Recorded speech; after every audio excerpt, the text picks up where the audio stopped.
These are some of the worst dribbling mistakes that'll make it so you can pretty much not get past anyone. And that sucks. Let's not do that. Let's get started. Make sure you stay tuned to the end because there I'm gonna have one of the biggest mistakes that you really need to avoid, and a lot of players do this. So one of the first mistakes is this. What's wrong with my stance? Go ahead and leave a comment. Let me know if you think it was what's wrong with my stance. So the problem was this is much more ideal than this. When I'm here, I don't really have as good of a clear angle to get past his feet. But when I can get this angle going here, I have the ability to maybe step here to get through here, but on top of that, step through here. It just creates a little bit more difficult position for him. An exception to this would be potentially if I'm more squared and he decides he's gonna have a really high lead foot on me, then now he's kind of creating that angle, right? So now I have maybe angle to come here or come here, but if he's in a more neutral stance, by coming here, I'm creating more possibilities to slide here, here, get open shots this way, step through this way with good protection. And I'm positioning this foot closer to that foot. So I have a little bit of an advantage there to get past, but I still got space out here where I have room to be free away from him. If he decides to start pressuring me, I can get out here. But that being said, I don't want to just be sitting here like this. Now, if you watch the best players like Harden, Kyrie, the best ball handlers, a lot of times they're going to be in this stance, but they're going to add some little movements, right? They're going to add some hezzies, they're going to change their pace and their timing, but they're going to keep the feet moving at least a little bit. So the next big mistake is basically dribbling too much in one spot. Get the feet involved. Now I can maybe get an angle to beat him here. Maybe I do it again.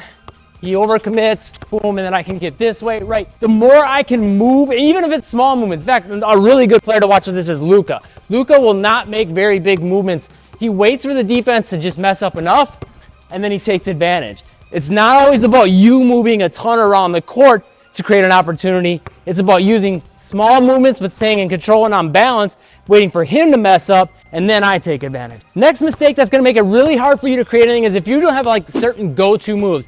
If all you really have is, okay, I worked on my dribble, I worked on my crossover, it keeps things kind of basic, and if you ever try to do anything different, you're going to fumble the ball a little more. He's going to be quicker than you, so there's a better chance he's going to be able to steal it. So what I recommend you do is get like a move like between the legs and attack down.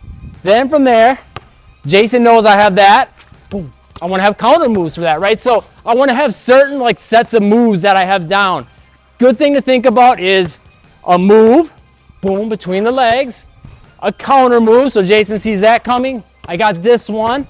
Maybe another counter move or two. So let's say Jason jumps back far, maybe I go behind the back into a step back. And then also thinking about a different setup to get into that move so I can throw him off with what I'm going to get into. I can still get into my go-to move without him seeing it coming. So if you think about that, if you have like two setups for your go-to move, two counter moves for your go-to moves, you got a lot of different options from there, and you can go a layer deeper, right? I could go from this, Jason sees that coming, and then I got a counter move to come back, right? That extra layer deeper, a counter for the counter. But first and foremost, you want to think about really mastering those details of that go-to move. So if it's a between the legs, I want to pay attention to everything about my footwork, my hand positioning, where I'm catching the ball, how I'm releasing it, the angle I'm going to try to step through. And I want to get in lots of practice and getting all those details on just this one move and do this for like 5 moves, okay?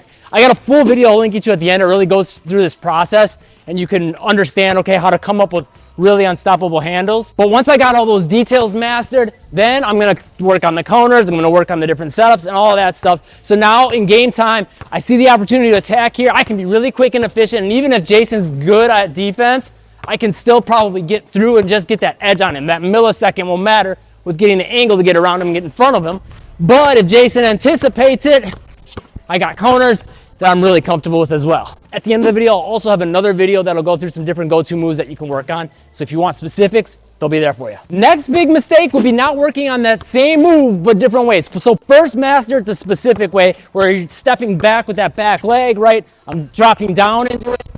I'm gonna get quick between the legs and really focus on driving that back leg forward. Once I've got that to a T, I wanna be able to give Jason a different look. So I can add a little shuffle maybe.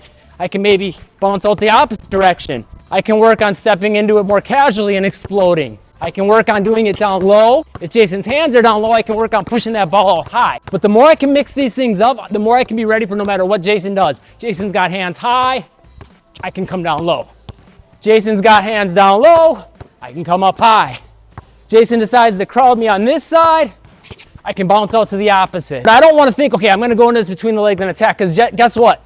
Now I'm going to make it pretty obvious for Jason on what I'm going to do, and I'm going to get ripped.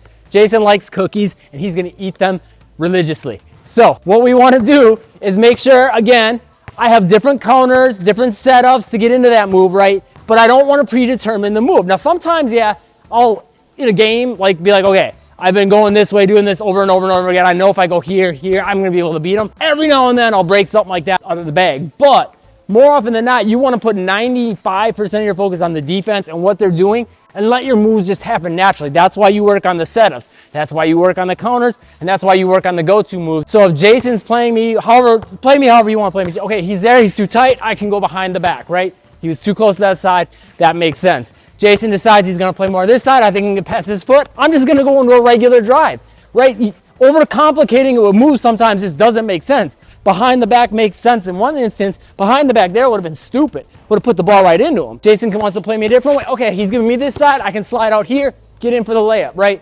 It doesn't have to be complicated. Think about with your feet and your torso first, right? They're trying to stay between you and the hoop with their torso. They're probably going to be following your torso if they're a good defender. So I want to think about my torso and how I can get that advantage to get through here. Or if Jason's jumping back a lot, knowing I can use that to separate. Here's a video on how to master moves, counter moves, just basically get crazy handles. Here's the video with specific moves to work on. I have a free workout for you pinned in the comments, and check out Jason's channel too. I'll have that pinned in the comments as well. Make moves today.